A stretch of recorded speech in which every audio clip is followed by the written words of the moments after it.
नमस्कार दर्शक बंधु, आपण मानकु आम चैनल क्रिएटिव लाइफ को बहुत बहुत स्वागत करुछि। दर्शक बंधु चलतु आजिर प्रसंग आरंभ करिबा। आपण माने समस्त तो जगन्नाथंकर भक्त बंधु महांती को विषय जानिथिबे। मु आज तांकरी विषय एक कहानी कहया पे जाउछि।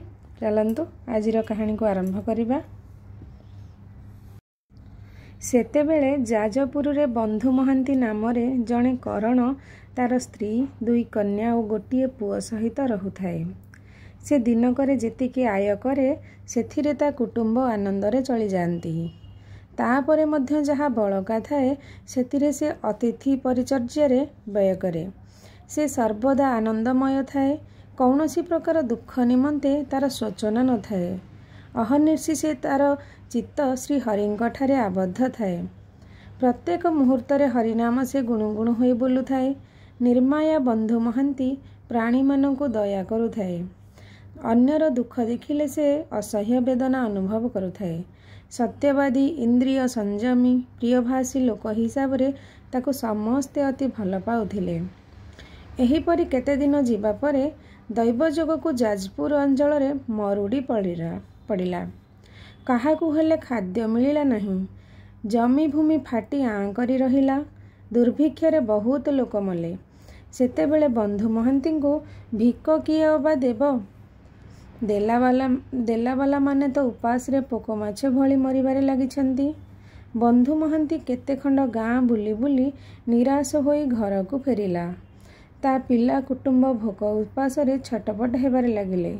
बंधु महांती मन दुखरे भावग्राही को ध्यान करी घरे मुक्कंग परी बसीगला। पिलामानक डहल विकल अवस्था देखी तार पत्नी आउ सह्य करि पारिला नहीं। से धैर्य हराई स्वामी बंधु महांती को कहिला, आहे प्राणनाथ, मो पिलामाने एथर अनाथ होई जिवे।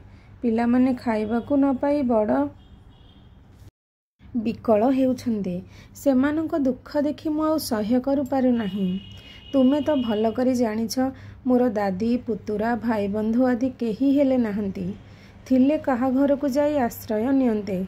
एबे तुमर केही बंधु थिले, चलो तांको घरे किछि दिन आश्रय नेबा।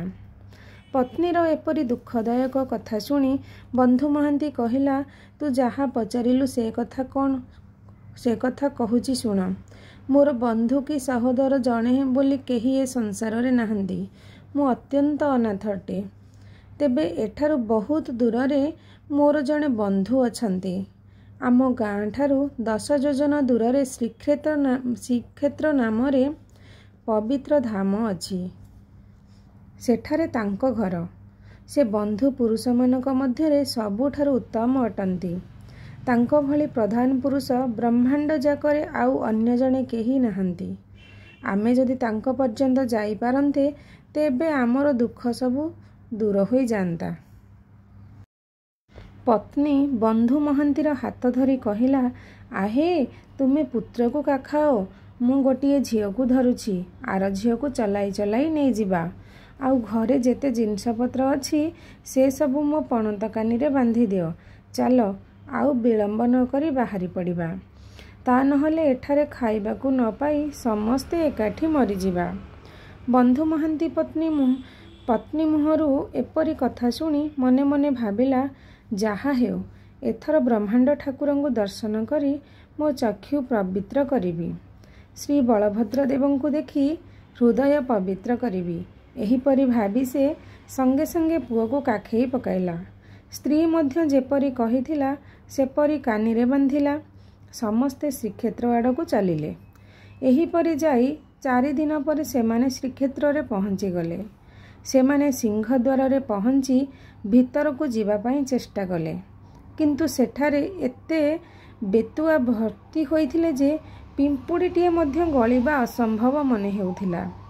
तेणु सेमाने पतित पावन को दर्शन करी दक्षिण द्वार आड़ को चलिले, किंतु बेसी बाट जाई पारिले नाही। पेजनला पाखरे जेउठारे गोरु गाई रुंड होइथांती सेइठारे मंडप उपरे बंधु महांती बसीगला। बंधु महांती पेजनला पाख मंडप उपरे बसीथिबा देखी ता पत्नी कहिला, आहे एठारे बसी पड़िल कौन? उठ ଆଉ ଅଳ୍ପ ସମୟ ଭିତରେ ସନ୍ଧ୍ୟା ହୋଇଯିବ।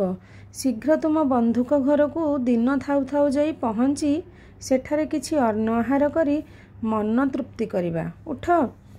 ଏହି ସମୟରେ ପୁଅଟି ମା ହାତକୁ ଟାଣି କହିଲା, ମା, ଭୋକ ହେଉଛି, ଖାଇବାକୁ ଦେ, ନହେଲେ ମୋ ଜୀବନ ଛାଡ଼ିଯିବ। ବନ୍ଧୁ ମହାନ୍ତି ସମସ୍ତଙ୍କ କଥା ଶୁଣୁଥିଲା। ସେ କହିଲା, ଆଲୋ, ଆଜି ମୋର ବନ୍ଧୁଙ୍କ ଘରକୁ ଦୂର ବିଦେଶରୁ ଅନେକ ବନ୍ଧୁ ଆସିଛନ୍ତି।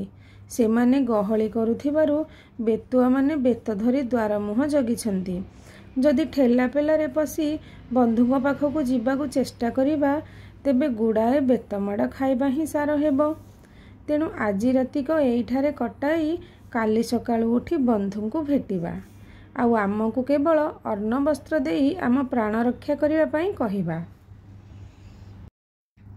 ବନ୍ଧୁ ମହାନ୍ତିର ସ୍ତ୍ରୀ ଏକଥା ଶୁଣି କହିଲା, ହଉ ତାହେଲେ ଶୀଘ୍ର ପେଜ ପାଣି ମୁନ୍ଦିଏ ଆଣ।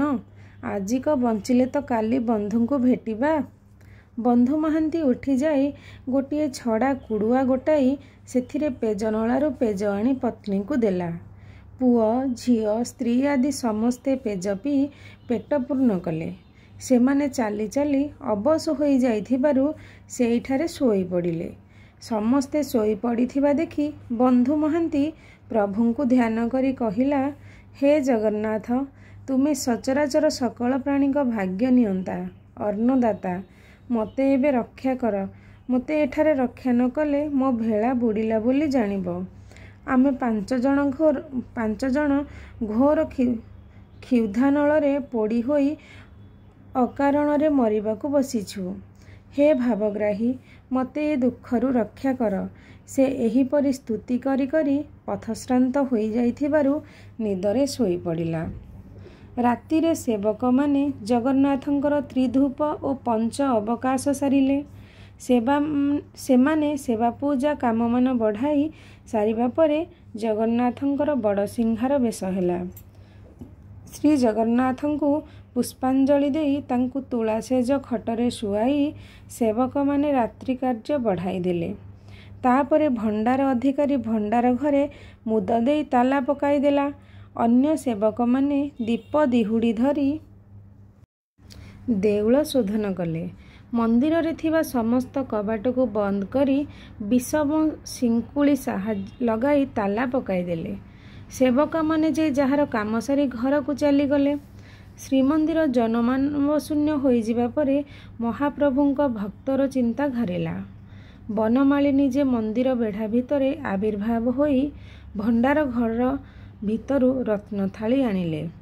ସେ ରତ୍ନଥାଳିରେ ଶାଳି ଅନ୍ନ, ଅମାଲୁ, ଗଜା, ନାଡ଼ି, ପାପୁଡ଼ି ଭୋଗ ହୋଇଥିବା ଖଜା, କାନ୍ତି, କାକରା, ଆରିସା, ଘିଅରେ ତିଆରି ଖେଚେଡ଼ି, ସରପଣା, କ୍ଷୀରି ଆଦି ସଜାଡ଼ି ରଖି ବାହାରି ପଡ଼ିଲେ। ସେତେବେଳକୁ ରାତି 7 ଘଡ଼ି ହୋଇଥାଏ। ସେ ସକଳ ଖାଦ୍ୟ ପଦାର୍ଥ ଧରି ଦକ୍ଷିଣ ଦ୍ୱାର ପାଖରେ ଠିଆ ହୋଇ ବନ୍ଧୁର ନାଁ ଧରି ଡାକ ଛାଡ଼ିଲେ। ଡାକ ଶୁଣି ବନ୍ଧୁ ମହାନ୍ତିଙ୍କ ସ୍ତ୍ରୀ ଉଠିପଡ଼ି ବନ୍ଧୁ ମହାନ୍ତିକୁ ହଲାଇ ହଲାଇ ଉଠାଇ ପକାଇ କହିଲା, ଆହେ, ତୁମକୁ କିଏ ଡାକୁଛି? ବନ୍ଧୁ ମହାନ୍ତି ନିଦରୁ ଉଠି ନିଦ ବାଳୁଆରେ କହିଲା, ଶ୍ରୀକ୍ଷେତ୍ରରେ କେତେ ବନ୍ଧୁ ଅଛନ୍ତି, ମୁଁ କାହିଁକି ଏ ଡାକ ଶୁଣି କୁଆଡ଼େ ଯିବି? ଏପରି କହି ତୁନି ହୋଇ ପୁଣି ଥରେ ଶୋଇପଡ଼ୁଥିବା ବେଳେ ଜଗନ୍ନାଥେ ଆଉ ଥରେ ଡାକିଲେ, ଆରେ ହୋ ଯାଜପୁରିଆ ବନ୍ଧୁ, ଆରେ ପେଜନଳା ପାଖରେ ରହିଥିବା ବନ୍ଧୁ, ମୋ ପାଖକୁ ଶୀଘ୍ର ଆସ। ମୁଁ ପୁରା ତୁମ ପାଇଁ ଖାଇବା ଦ୍ରବ୍ୟ ଧରି ଏଠାରେ ଠିଆ ହୋଇଛି। ବନ୍ଧୁ ମହାନ୍ତି ଧଡ଼ପଡ଼ ହୋଇ ଉଠି ଦକ୍ଷିଣ ଦ୍ୱାର ମୁହଁକୁ ଦୌଡ଼ିଗଲା। ଦକ୍ଷିଣ ଦ୍ୱାରକୁ ଆଡ଼ମେଲା କରି ଜଗନ୍ନାଥେ ବ୍ରାହ୍ମଣ ବେଶ ଧରି ରତ୍ନ ଥାଳିଟିକୁ ବନ୍ଧୁ ମହାନ୍ତି ହାତକୁ ବଢ଼ାଇ ଦେଇ କହିଲେ, ଆହେ ବନ୍ଧୁ, ଏତିକି ନେଇ ଆନନ୍ଦ ମନରେ ଏବେ ଖାଇ ସୁସ୍ଥ ହୁଅ।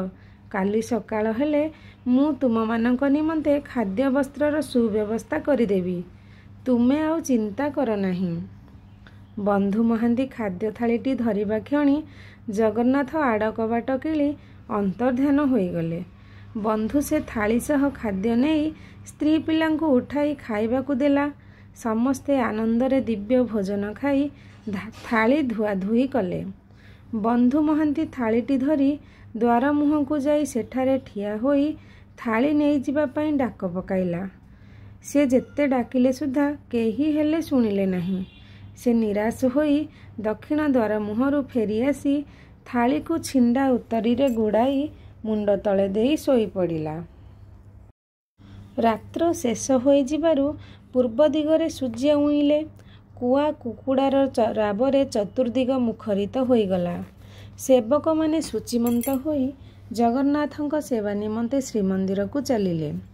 ସେମାନେ ସିଂହଦ୍ୱାର ଫିଟାଇ ଭିତରକୁ ପଶି ଯେ ଯାହାର କାର୍ଯ୍ୟରେ ଲାଗିଗଲେ। କିନ୍ତୁ ଭଣ୍ଡାର ଫିଟାଇ ଦେଖିଲା ବେଳକୁ ସେମାନେ ରତ୍ନଥାଳି ନଥିବା ଦେଖି ତାଟକା ହୋଇଗଲେ। ସଙ୍ଗେ ସଙ୍ଗେ ଦେଉଳ ଯାକ ଡକା ପଡ଼ିଲା। ଭଣ୍ଡାରିଆ, ସୁପକାର ଆଦି ସେବକମାନେ ରୁଣ୍ଡ ହୋଇ ଯୋଡ଼ିବେତ ଧରି ଚତୁର୍ଦିଗ ଖୋଜିବାରେ ଲାଗିଲେ। ଏତେ ବଡ଼ ରତ୍ନଥାଳି ଲୁଚିବା କଥା ଯେ ଲୁଚିବ।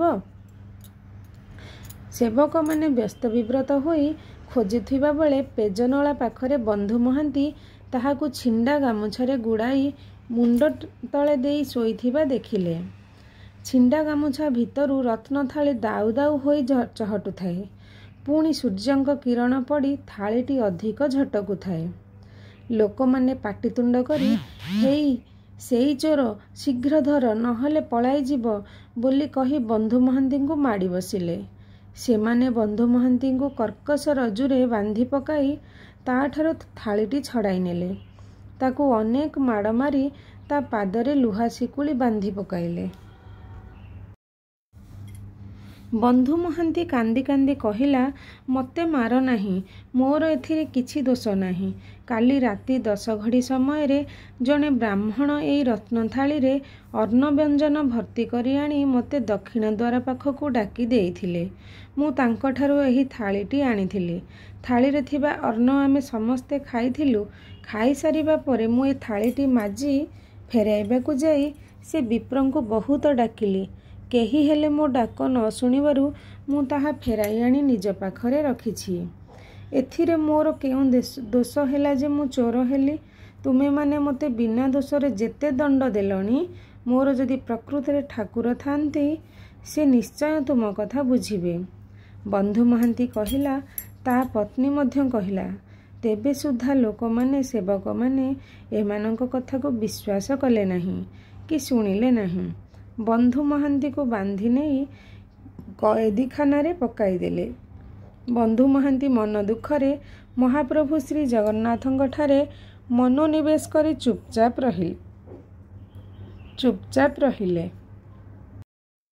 ସେ ଦିନଟା ସେମିତି କଟିଗଲା। ରାତିରେ ସେବକମାନେ ଶ୍ରୀ ଜଗନ୍ନାଥଙ୍କ ଅବକାଶ ପୂଜା ବଢ଼ାଇ ପଲଙ୍କ ଉପରେ ସୁପାତି ପକାଇ ପ୍ରଭୁଙ୍କୁ ପହୁଡ଼ାଇ ଦେଲେ। ଏହାପରେ ଦେଉଳ ବେଢ଼ା ନିଷେଧ କରି ଯେ ଯାହାର ଘରକୁ ଚାଲିଗଲେ। ମହାପ୍ରଭୁଙ୍କୁ ତ ଭକ୍ତର ଚିନ୍ତା ଘାରିଛି। ସେ କି ଏବେ ସୁପାତି ପଲଙ୍କ ଉପରେ ଶୟନ କରନ୍ତେ? ସେ ସଙ୍ଗେ ସଙ୍ଗେ ଗରୁଡ଼ ପିଠିରେ ବସି ଖୋର୍ଦ୍ଧା ଦେଶର ରଥିପୁର ଗ୍ରାମରେ ପହଞ୍ଚିଲେ। ମହାରାଜା ପ୍ରତାପରୁଦ୍ରଦେବ ନିର୍ବିଘ୍ନ ଚିତ୍ତରେ ରତ୍ନ ପଲଙ୍କରେ ଶୋଇଥାନ୍ତି। ମହାପ୍ରଭୁ ଜଗନ୍ନାଥ ସେଠାରେ ମହାରାଜଙ୍କୁ ସ୍ୱପ୍ନରେ ଦର୍ଶନ ଦେଇ କହିଲେ, ଆରେ ରାଉତ, ମୋ କଥା ଶୁଣ। ତୋ ଘରକୁ ବନ୍ଧୁ ଆସିଲେ ତୁ ତାଙ୍କୁ ଦୂର ଦୂର ମାର ମାର ବୋଲି କହି ତଡ଼ି ଦେଉ କି? ଛୋଟ ଲୋକମାନେ ବଡ଼ ଲୋକଙ୍କୁ ଆଶ୍ରୟ କରିଥାନ୍ତି। କେହି ଇତର ଲୋକ ତୋ ଘରକୁ ଆତିଥ୍ୟତା ଆଶାରେ ଆସିଥିଲେ ତୁ କ'ଣ କରନ୍ତୁ? ମୋର ପରମ ବନ୍ଧୁ ତା ପିଲା କୁଟୁମ୍ବ ଧରି ଯାଜପୁରରୁ ମୋ ପାଖକୁ ଆସିଥିଲା। ମୁଁ ତାଙ୍କୁ ଅତିଥି କଲି। ମୁଁ ତାଙ୍କୁ ଖାଇବାକୁ ଦେଲି। ତୋ ବାପ ଗଣ୍ଠିର ସମ୍ପତ୍ତି ନାଶ କରିଦେଲି କି? ଯେଉଁ ରତ୍ନଥାଳିରେ ମୋ ବନ୍ଧୁକୁ ମୁଁ ଖାଇବାକୁ ଦେଇଥିଲି ସେଇଟା ମୋର। ସେଇଟା କ'ଣ ତୋ ବୋପାର ଯେ ତୁ ତାଠାରୁ ଛଡ଼ାଇ ଆଣି ତାକୁ ଏତେ ହଟହଟା କଲୁ? ତା ମୁଣ୍ଡରେ ଚଉର ଦୋଷ ଦେଲୁ। ତୋ ଲୋକମାନେ ଯାଇ ତାକୁ ଚୋର ବୋଲି କହି ଖୁବ୍ ପିଟିଛନ୍ତି। ତା ଗୋଡ଼କୁ ଲୁହା ଶିକୁଳିରେ ବାନ୍ଧି ବନ୍ଦୀ ଘରେ ପକାଇ ଦେଇଛନ୍ତି। ମୋ ବନ୍ଧୁର ଏପରି ଦୁଃଖ ଦେଖି ତା କୁଟୁମ୍ବ କାନ୍ଦି କାନ୍ଦି ବିକଳ ହେଲେଣି। ଏବେ ମୁଁ ଯାହା କରୁଛି ଭଲ ଦଶା ଅଛି ଯଦି ସଙ୍ଗେ ସଙ୍ଗେ କର। ଶୀଘ୍ର ଶ୍ରୀକ୍ଷେତ୍ର ଯାଇ ମୋ ବନ୍ଧୁକୁ ବନ୍ଦୀ ଘରୁ ମୁକୁଳାଇ ଦେବୁ। ତା ଗୋଡ଼ ତଳେ ପଡ଼ି ବିନୟ ସହକାରେ କ୍ଷମା ଭିକ୍ଷା କରିବୁ। ତାକୁ ପବିତ୍ର ତୀର୍ଥ ଜଳରେ ସ୍ନାନ କରାଇ ଦିବ୍ୟ ବସ୍ତ୍ର ଅଳଙ୍କାରମାନ ଦେବୁ। ଦେଉଳର ଖରଶୋଧପଣରେ ନିଜ ହାତରେ ତା ମୁଣ୍ଡରେ ପାଟ ଶାଢ଼ୀ ବାନ୍ଧିବୁ। ସେ ବଞ୍ଚିଥିଲା ଯାକ ତା ପାଇଁ କ୍ଷୀରି ଖେଚେଡ଼ି ଆଦି ଦିବ୍ୟ ଅନ୍ନ ଖଞ୍ଜିବୁ। ତେବେ ଯାଇ ତୁ ସୁଖରେ ରହିବୁ ବୋଲି ଜାଣିବୁ। ତା ନହେଲେ ତୋ ପ୍ରାଣ ନାଶ ହୋଇଯିବ। ମୁଁ ସ୍ୱୟଂ ନାରାୟଣ ତତେ ଏହା କହିଲି। ଜଗନ୍ନାଥ ଏପରି କହି ପ୍ରତାପରୁଦ୍ରଙ୍କୁ ପ୍ରଚଣ୍ଡ ଜୋରରେ ଗୋଟିଏ ଛାଟ ମାରିଦେଇ ସିଧା ସିଧା ନୀଳାଚଳକୁ ବାହୁଡ଼ି ଆସିଲେ।